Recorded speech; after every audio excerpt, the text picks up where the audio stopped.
예수님이 이제 가버나움에 이제 세관 앞을 이제 지나고 계셨습니다. 이 세관은 이제 세무소라고 지금 보면 됩니다.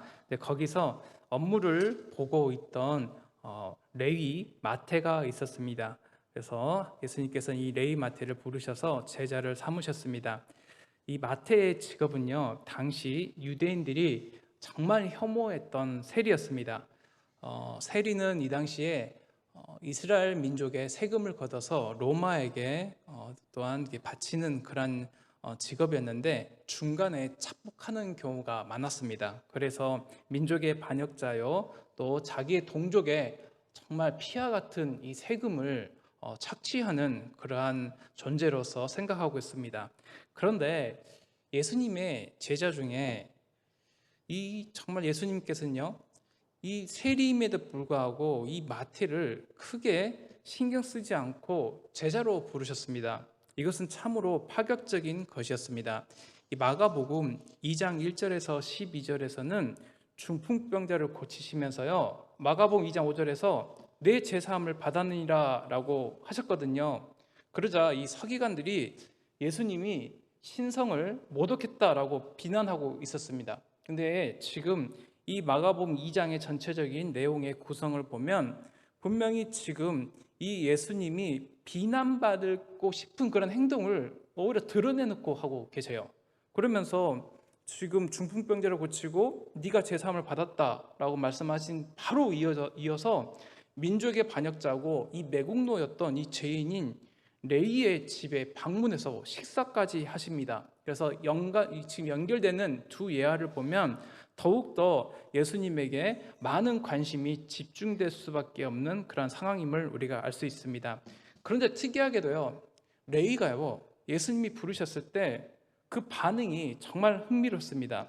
마가복음 2장 14절 우리 준비되어 있는데요, 우리 마가복음 2장 14절 함께 읽겠습니다. 시작. 또 지나가시다가 알피의 아들 레이가 세관에 앉아 있는 것을 보시고 그에게 이르시되 나를 따르라 하시니 일어나 따르니라.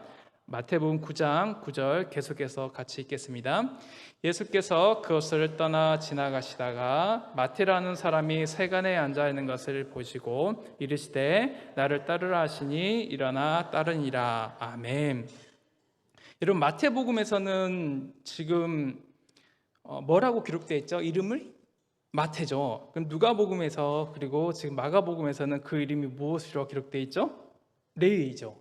그럼 이 지금 레위하고 마태는 같은 사람일까요? 다른 사람일까요? 예, 같은 사람이에요. 같은 사람. 아브라함은 같은 사람이에요? 다른 사람이에요? 같은 사람이죠. 사레하고 사라는 같은 사람이에요? 다른 사람이에요? 같은 사람이죠. 그러면 우리가 방금 제가 말씀드린 것처럼 같은 사람인데 어떤 상황을 겪었다? 이름이 바꿔지는 그런 상황을 겪었다. 여러분 알고 계셨어요? 네, 다 알고 계시죠. 그럼 이제 그래서 이게 레이가요, 본래 이름입니다. 본래 이름. 부모님이 지어준 이름이고, 이 마태는 예수님을 만난 이후에 그 예수님께 받은 이름입니다. 그리고 예수님이 부르신 12제자의 이름을 언급할 때 이 마가는 레이라고 기록하지 않고 마태라고 기록했습니다.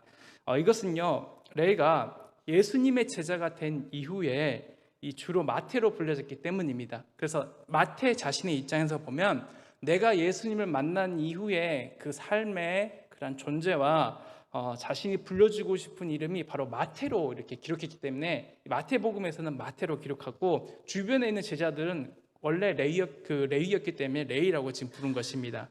따라서 정말 우리가 정말 하나님을 만난 이후에 그 삶이 변했다는 것을 우리는 알 수 있습니다. 그럼 여러분, 정말 하나님께서 예수님께서 이 레위 마태를 부르셨는데 이 레위의 이름의 뜻이 뭔지 아세요? 혹시? 레위의 오늘 설교 제목이기도 한데 레위의 그 이름의 그런 뜻은 바로 무엇이냐면 하나님의 선물입니다. 하나님의 선물. 정말 저도 다시 한번 이제 보게 됐었는데, 그래서 오늘 설교의 첫 번째 제목은 바로 하나님의 선물을 주시는 예수님입니다. 그런데 우리가 한 가지 주의 있게 살펴본 것은 이 마태는 마태복음에서 이름만 기록하면 되거든요. 여러분의 이름을 만약에 기록한다면 굳이 직업을 놓고 싶지 않겠죠. 근데 그 직업이 다른 사람에게 호감이 가거나 아니면은 자신의 어떤 명예를 높이는 그런 직업이라면 뭐 그 이름 앞에 자신의 직업을 쓸 수 있는데, 마태복음 10장 3절에서는 자기가 자신의 이름을 기록하는데 특이하게 기록하고 있습니다. 마태복음 10장 3절입니다. 우리 함께 보도록 하겠습니다. 시작. 빌립과 바돌로메, 도마와 세리마테, 알페의 아들 야고보와 다데오. 누구든지요, 지난 자신의 잘못을 드러내고 싶지 않습니다. 그렇죠? 그런데 마태복음을 기록할 당시 이 마태는요, 이미 교회의 핵심적 위치의 리더로 성장해 있었습니다. 그러니까요, 지금 교회에 높은 자리에 있는 사람이거든요. 이 지금 마태복음 기록할 때. 그리고 초대교회 성도들이 정말 어쩌면 이 12 제자들을 정말 존귀하게 여겼던 그런 상황입니다. 그런데 마태복음을 읽는 모든 사람에게 마태는요, 오히려 자기의 잘못을 드러내는 거예요. 나 원래 세리였어. 근데 이 세리라는 그 단어를 떠올리게 되면 그 당시 이 초대교회 성도들은 민족의 반역자, 그리고 자신들의 세금을 수탈하는 그런 존재로 생각했고, 또 마태 스스로가 자기의 잘못을 계속해서 이게 드러냈던 것을 우리는 보게 됩니다. 세상적으로 또한 좋은 평판을 받지 못하는 그 상황임에도 불구하고 예수님이 이 마태를 부르신 것 같이 또 마태도 자기가 비록 세상의 평판을 받지 온전히 그런 좋은 평판을 받지 못함에도 불구하고 자신의 이름을 드러냈던 것입니다. 이제 이 본문에서는요, 예수님께서는 세상의 그러한 평가와 또 세상 사람들이 어떻게 또 세리 또 마태를 생각하는지 개념치 않고 죄인들이라고 손가락질하는 그 사람들과 함께 식사하고 계신 것을 우리는 보게 됩니다. 예수님이 세리 마태의 집에서 음식을 드실 때에 유대인들이 증오하고 멸시하는 대표적인 두 계층인 세리와 죄인들이 함께 등장합니다. 이 죄인들은요, 특정한 그 범죄를 저질러온 어떤 중범죄자라기보다는 유대인의 전통을 무시하고 지키지 않는 자들로 우리가 볼 수 있습니다. 그래서 안식일에 관한 규례를 범한다든지 식사하기 전에 손을 씻는 규례를 지키지 않는 사람들을 말하고 있습니다. 그런데 이 율법주의자들, 유대인들이 또 바리새인들이 볼 때 정말 예수님의 이러한 그런 율법을 온전히 지키지 않고 때로는 다른 사람들, 그들이 분리하고 나누고 죄인이라고 생각했던 사람들과 교제하고 식사 교제하는 것에 대해서 대단히 놀라운 점이 있습니다. 그래서 이들은요, 예수님과 그 제자들에게 질문합니다. 마가복음 2장 16절입니다. 같이 읽어보도록 하겠습니다. 시작. 바리새인의 서기관들이 예수께서 죄인 및 서기관들과 함께 잡수신 것을 보고 그의 제자들에게 이르되 어찌하여 세리 및 죄인들과 함께 먹는가. 바리새인의 서기관들, 즉 바리새파에 속한 이 서기관들입니다. 정말 이 서기관들은요, 성경을 기록하거나 정말 종교적으로 중요한 일을 했던 사람들입니다. 그런데 이 바리새인이라 할 때 이 바리새인은요, 분리하다, 나누다라는 뜻입니다. 그래서 이 분리주의자라는 뜻이 있는 이 바리새인들은 정말 헬레니즘이 유입되고 이교주의가 유입되는 것을 막고 율법의 순수함을 또 보존하기 위해 시작된 그런 종교적 분파의 하나로 우리가 볼 수 있습니다. 이들은요, 나중에요, 정말 이 유대의 그런 독립을 위해서 끝까지 싸웠던 사람들이라고도 또 볼 수 있습니다. 정말 이들은요, 경건과 세상을 분리했습니다. 그리고 정말 하나님의 그런 진실한 신앙을 지키기보다도 다른 사람에게 보이는 의식적인 신앙, 관습적인 그러한 것에 율법에 더욱더 몰두했습니다. 그리고 이들이 결국 했던 그 삶의 결과들이 있습니다. 그것은 바로 무엇이냐면 예수님을 십자가에 못 박게 하는 그런 주체가 됐던 것입니다. 그래서 우리가 한 가지 볼 수 있는 것은 열심히 한다 해서 그게 하나님 보시기에 옳은 것이 아니라 그 결말이 결국에는 예수님을 십자가에 못 박는데 정말 주동적인 역할을 했던 것을 우리는 보게 됩니다. 이들은요, 분명한 특성이 있습니다. 그것은 바로 무엇이냐면 자기들이 정한 기준에 어긋나는 예수님의 행동에 대해 이해하지 못하고 반발했던 것을 볼 수 있습니다. 그들은 예수님이 새로운 약속과 복음을 전하심에도 불구하고 영접할 마음이 없습니다. 그래서 어찌하여 세리와 죄인들과 함께 먹는가라고 정말 그 바리새인들의 관점에서 정말 이 죄인들, 율법을 지키지 않는 이 죄인들, 민족의 반역자인 세리들과 함께 앉아서 식사를 하고 있는 예수님의 행동은 더욱더 이해하기 힘들었습니다. 이 본문이 기록될 당시에 식탁에서 교제한다는 건요, 그 상대방과 인격적인 교제를 나누는 것을 의미했습니다. 그래야 해서 자신들이 의롭다는 사람들이 정말 파격적으로 이와 같이 죄인들과 함께 앉아서 식사하는 것은 도저히 이해할 수 없었습니다. 그런데 예수님은 왜 정말 이 식탁의 교제, 인격적인 교제를 나누기 원하셨을까요? 그것은 바로 우리가 설교의 두 번째 제목인 바로 메시아적 용서가 있는 식탁의 교제를 나누기 위함이었습니다. 그리고 구원으로 초청하기 위함이었습니다. 예수님이 베풀어 주시는 이 식탁의 교제는요, 메시아로서 베풀 수 있는 그 용서를 기반으로 하는 것이었습니다. 그리고 우리가 하늘나라에서 이제 누리게 될 구원받은 백성들이 이제 누리게 될 그 온전한 하나님 나라의 잔치를 먼저 보여주는 것입니다.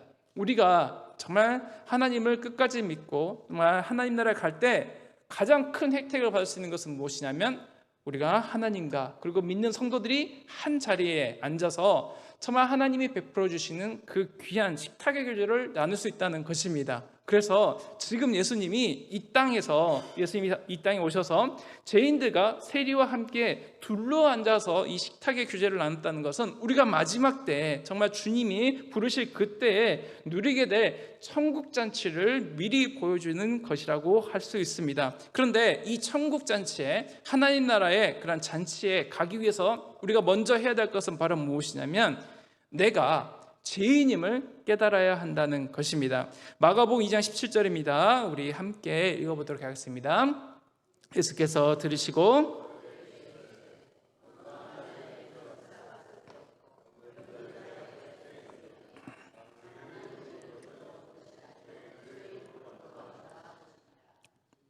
어찌하여 세리와 죄인들과 함께 먹는가? 라는 이 바리새인들의 질문에 지금 답하고 있습니다. 예수님은 나는 의인을 부르러 온 것이 아니라 죄인을 부르러 왔다라고 말합니다. 이 부르다라는 뜻은 정말 구원으로 초청하는 것이고 제자로 부르는 것을 의미합니다. 그러면 먼저 우리가 구원으로 초청받고 제자로 부름받기 위해서 가장 먼저 해야 될 것은 내 스스로가 죄인임을 깨달아야 한다는 것입니다.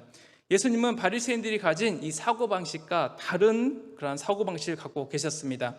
바리새인들은 이 죄인이라 생각했던 그 그룹들을 자기와 분리했습니다. 그리고 그들과는 함께하고 싶지 않은 기피할 대상으로 취급했지만, 예수님은 이 정말 죄인이라 생각했던 사람들을 어떤 사람으로 봤냐면 치료를 받아야 할 병인으로 봤다는 것입니다. 그래서 그들이 질병을 앓고 있고 어려움을 겪고 있다면 그들의 그 아픈 상처를 치유하고 회복하면 될 것이라고 생각했던 의사의 관점으로 그들을 바라봤다는 것입니다. 그리고 이들은요, 잃어버린 양으로 예수님께서는 생각했다는 것입니다. 예수님께서 이 땅에 오신 목적이 있습니다. 그것은 바로 무엇이냐면, 건강한 자라는, 즉 자기 스스로 의롭고 자기 스스로 건강하고 치료받지 않아도 될 사람이라고 자부하는 바리새인들과 서기관들이 아니라 정말 병든 자들, 자기의 가슴을 치고 통곡하면서 정말 하나님을 향하여서 정말 고개도 들지 못하고 기도했던 그 세리의 기도와 같이 정말 자신의 그러한 어려움들 그리고 죄인들의 모습을 드러내는 사람들을 정말 구원하기 위해서 이 땅에 예수님께서는 오셨다는 것입니다. 예수님께서는 스스로 건강한 채 하는 이 바리새인들을 이 땅에 오신 것이 아니라 자신이 스스로 죄인임을 깨닫고 정말 예수 그리스도의 십자가의 은혜만을 생각하고 다가온 자들을 결국 그들을 치유하시고 천국 잔치에 초대해 주시기 위해서 이 땅 가운데 오셨다는 것입니다. 그래서 이 죄인이라는 개념은요, 우리가 다시 한번 생각해 볼 수 있는 것은 바로 무엇이냐면, 어떤 특정한 죄를 지은 사람만을 가리키는 것이 아니고 하나님의 그런 부르심에 겸손한 자세로 내가 죄인입니다 라고 주님 앞에 나아가고 정말 자기가 스스로 죄인임을 깨닫는 자가 바로 죄인이라는 것을 우리는 알 수 있습니다. 이것을 지금 베드로가 모범을 보였어요. 누가복음 5장 8절입니다. 누가복음 5장 8절 함께 읽겠습니다. 시작. 시몬 베드로가 이를 보고 예수의 무릎 아래에 엎드려 이르되 주여 나를 떠나소서 나는 죄인이로소이다. 예수 그리스도의 구원으로 초청받고 천국잔치에 또한 함께 그 은혜를 누릴 그 사람들은 어떤 사람이냐면 어떤 선한 행동을 하는 것이 아니라 자신이 죄인이라는 정확한 인식이 있을 때 가능하다는 것을 우리는 보게 됩니다. 이 당시에 유대의 지도자들은요, 어떤 예수님을 바랬냐면요, 종교적, 정말 정치적인 메시아를 바랬고 현세적인 그런 메시아를 바랬습니다. 그들이 생각할 때 예수님은요, 자기들의 그 추구하는 그러한 것과 정말 아무 관련이 없는 그러한 모습으로 이 땅 가운데 구원자요, 메시아요, 죄인의 구주로서 이 땅에 오셨다는 것이 그들이 용납할 수 없는 그러한 예수님의 구원자로서의 그런 모습이었습니다. 정치적인 메시아를 갈망하던 그들의 그런 모습과 기대하는 상관없이 예수님께서는 이 땅 가운데 죄인을 회개하여서 또한 돌이켜서 하나님의 자녀로 삼고자 했던 그 모든 모습을 볼 수 있습니다. 그래서 정말 성령님이 우리 마음 가운데 또 우리 교회 가운데 충만하게 임했을 때 우리 교회의 첫 번째 드러나는 그 반응은 바로 무엇일까요? 방언을 하고 병을 고치고 예언을 하고 또 여러 가지 정말 눈에 보이는 정말 남이 하지 못한 것들을 하는 것이 과연 성령 받은 첫 번째 징표고 그게 증거일까요? 아닙니다. 오순절 베드로의 설교를 이제 듣고 난 무리들이 첫 번째 했던 반응이 바로 무엇이냐면 가슴을 치고 통곡하고 형제들아 우리가 어찌할꼬 내가 예수 그리스도를 십자가에 못 박았다라고 하면서 스스로 죄인임을 깨닫고 정말 제자들에게 나아갈 때 이 베드로를 비롯한 제자들이 각각 너희가 회개하여 각각 예수 그리스도의 이름으로 세례를 받고 제사함을 받으라 그러면 성령을 선물로 받으리라 라고 말했던 것을 우리는 정말 이 성령 받은 증거 그리고 제사함 받은 이 사람의 모습이라는 것을 볼 수 있습니다. 그리고 이 베드로의 설교를 접한 후에 이 초대교회 성도들 가운데 구원을 얻은 사람이 몇 명이나 생겼냐면 3,000명이나 생겼던 것입니다. 전도하지 않았습니다. 그저 성령님이 충만하게 임하고 자기의 죄를 통곡하고 자복할 때 정말 그들을 그 무리 가운데 구원받은 성도들을 3,000명이나 허락했던 것을 우리는 보게 됩니다. 그러므로 우리 모두는요 겸허한 자세로 겸손한 자세로 내가 죄인입니다. 그리고 내가 병자입니다. 내가 예수 그리스도의 십자가의 은혜, 예수 그리스도의 치유하심이 우리 내 삶 가운데 함께 해야지만이 정말 주님의 은혜를 받을 수밖에 없는 자임을 또한 증거하고 자복해야지만이 주님의 풍성한 은혜를 받을 수 있다는 것입니다. 계속해서요. 자기의 죄를 깨닫고 예수님에게 회개하고 나온 자들을 예수님이 제자로 부르시는 것을 우리는 보게 됩니다. 우리 설교의 세 번째 제목, 제자로 부르심입니다. 마가복음 2장 13절 17절에 이제 레위 마태의 그러한 부르심의 사건이 소개되고 있습니다. 예수님은요 이미 마가복음 1장 16절부터 20절에서요 베드로를 포함한 4명의 어부들을 제자로 부르셨습니다. 예수님은 세리였던 레위를 제자로 부르셨습니다. 마가복음 2장 15절에 보는 것처럼 정말 예수를 따르미려라 라는 것처럼 그들을 정말 예수님의 제자로 부르시고 거룩한 자녀와 일꾼으로 부르셨다는 것을 보게 됩니다. 이들의 그러한 본래 모습은 어떤 자들이 있냐면 고린도전서 1장 26절과 29절에 보는 것처럼 자신이 스스로 낮고 천한 자임을 깨달은 자들입니다. 고린도전서 1장 26절 29절 우리 준비되어 있습니다. 우리 같이 함께 읽어보도록 하겠습니다. 형제들아 너희를 부르심을 보라 육체를 따라 지혜로운 자가 많지 아니하며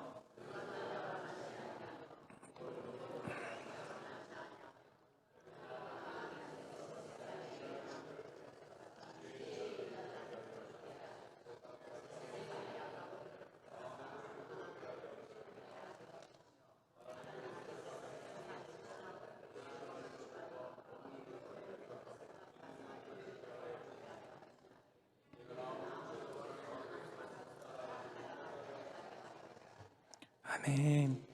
바울의 그 고백, 바울이 얼마나 많이 배웠습니까? 그리고 문벌이 얼마나 좋았습니까? 그럼에도 불구하고 이 바울이 볼 때 예수님의 초청을 받은 자들의 모습을 보니까요 정말 이 많지 아니한다라고 지금 말한 것처럼 거의 없다는 것입니다. 그래서 때로는요, 우리가 하나님의 부르심을 받은 자들의 그 본래 모습은요, 물론 세상적으로 볼 때 문벌이 좋을 수 있죠. 바울 자체가 정말 문벌이 얼마나 좋았습니까? 지혜가 지식이 얼마나 뛰어났습니까? 그런데 그 세상적인 비교에 의해서 우위를 접하는 것이 아니라 하나님이 바라볼 때 정말 내 삶 가운데, 그리고 실제로도 세상적으로도 정말 어떻게 정말 자랑할 것이 없고 미련하고 정말 천하고 멸시받는 그런 상황에 있다 할지라도 하나님께서는 그 지금 상황이나 형편이 중요한 것이 아니라 바로 내가 하나님 앞에 죄인임을 깨닫고 아무것도 없는 자임을 깨닫는 그런 어쩌면 거지와 같은 모습으로 주님께 나아올 때 정말 예수님께서는 그 낮은 자를 높여주시고 채워주시고 공급해 주신다는 것입니다. 그래서 내가 스스로 높고 내가 스스로 많이 있다고 생각하고 충만하다고 그런 생각을 하는 것이 아니라 내가 가진 그 세상적인 것들보다 예수님 안에서 내가 정말 어린아이와 같이 갈급한 심령으로 주님의 것, 하나님 나라의 것이 아니고서는 내가 정말 가난할 수밖에 없고 아무것도 없다는 것을 깨달은 자가 진정 주님께 은혜를 받은 자라는 것을 우리는 분명히 알아야 된다는 것입니다. 고린도전서 15장 10절입니다. 우리 함께 읽겠습니다. 시작. 그러나 내가 나된 것은 하나님의 은혜로 된 것이니 내게 주신 그의 은혜가 헛되지 아니하여 내가 모든 사람보다 더 많이 수고하였으나 내가 한 것이 아니요 오직 나와 함께 하신 하나님의 은혜로다. 아멘. 바울은요, 정말 자신과 같이 부족하고 연약한 자에게 크신 은혜, 귀한 은혜를 베풀어 주신 그 하나님을 생각하면서요, 그 모든 영광을 오직 하나님께 올려드렸던 것입니다.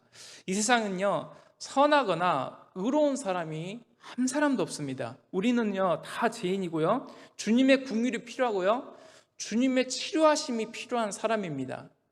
그래서 정말 모든 사람이 예수님을 믿음으로 말미암아 구원을 받았다는 그 사실 앞에서 모든 사람은 또한 평등합니다.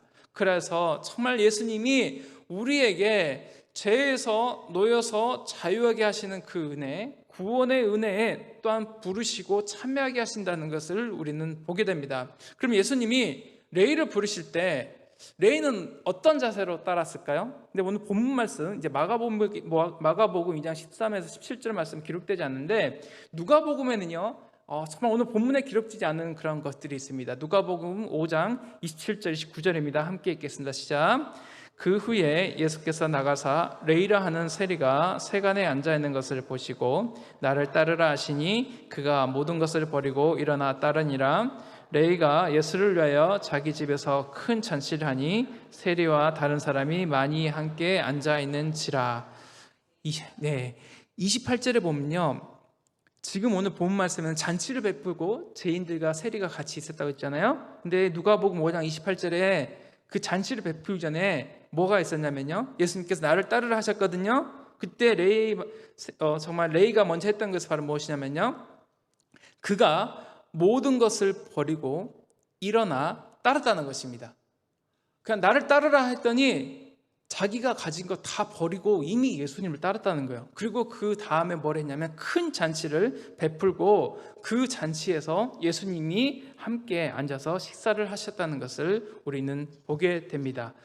우리를 친구 삼아 주시고 내가 오히려 예수님 곁에 있을 때 예수님이 부끄러움을 당할 수 있는 상황일 수도 있거든요. 그런데 예수님께서는 우리와 함께 인격적인 교제, 식탁의 교제를 나누시고 그 하나님의 자녀로, 또한 구원받은 자녀로 우리를 인정해 주신다는 것입니다. 유대사회에서 세리는요, 죄인이었고 정말 함께 하지 못할 그러한 불리하고 배척해야 할 존재였습니다. 그럼에도 불구하고 예수님은요, 이 세리였던 정말 이 마태를 부르셔서 함께 그 모든 여정을 함께 하셨다는 것을 우리는 보게 됩니다. 근데 예수님이 정말 이게 이스라엘의 그런 그 동네를, 온 동네를 가실 때 한번 생각해 보면요, 사람들이 손가락질을 계속했을 것 같아요. 왜냐면요, 정말 저 같은 정말 민족의 반역자를 제자로 삼는 그 예수님도 손가락질 했을 것이고, 정말 마태도 계속해서 손가락질 했을 것 같아요. 그럼에도 불구하고 예수님은 그것을 개념치 않으시고 정말 괜찮다 괜찮다 하시면서 결국에는 그 온전하신 그 하나님의 아들로서 메시아로서 구원자로서 이 땅에서 결국 온전히 이루기 원하셨던 그 모습을 이 제자들의 모습을 통해서 먼저 보여주셨다는 것을 우리는 보게 됩니다. 그리고 자기가 아무리 많은 것을 가지고 있다 할지라도 예수님과 함께 가는 것이 더욱더 만족스럽고 우선순위에 있기 때문에 정말 손가락질 당하면서 모았던 그 재산, 재물들, 명예들 다 내려놓고 주님을 따랐던 우리 지금 그 레위 마태를 우리는 보게 됩니다. 오늘 말씀을 통해서 정말 결론을 또한 말씀드리면 우리는 먼저 구원받은 사실에 감사하고 이 구원이 바로 최고의 선물임을 우리는 알아야 한다는 것입니다. 하나님은 또 예수님은 아무 값도 우리에게 요구하지 않으시고 구원이라는 선물을 우리에게 축복으로 주셨습니다. 이제 우리가 할 일은 바로 무엇이냐면 내가 그 은혜 하나님 나라에서 미리 누려야 할 그 온전한 충만한 기쁨을 이 땅에서 누리는 것뿐만 아니라 아직까지도 이 은혜를 누리는 자들에게 이 하나님의 선물을 또한 우리가 전달해 주어야 된다는 것입니다. 그리고 이 은혜를 받을 뿐만 아니라 하나님이 우리를 부르실 때 제자로 부르시고 또 이 모양 저 모양으로 부르실 때 주님의 그런 사랑을 전하는 통로와 또 도구가 되시기를 간절히 바랍니다. 주님 우리를 통해서 예수 그리스도를 만나기 원하시고 또 우리가 정말 예수 그리스도의 그 은혜를 전할 때 이 땅 가운데 하나님의 나라가 확장될 것입니다. 특히 우리 부국교회 가운데 정말 무엇보다도 정말 중요한 시기 가운데 있는데 정말 내가 스스로 아무것도 자랑할 것이 없는 그저 주님의 은혜를 받은 그런 자임을 일단 예수님 앞에 온전히 드러내고 내가 병자이고 내가 치유받아야 할 자이고 내가 죄인임을 깨닫는 가운데 주님의 은혜를 겸손히 갈망하면서 그 은혜를 받은 자로서 주변에 아직까지도 구원받지 못한 자들에게 예수님의 구원의 선물을 전하는 정말 은혜 받는 우리 부흥회 성도님 되시기를 간절히 소망합니다. 아멘. 자,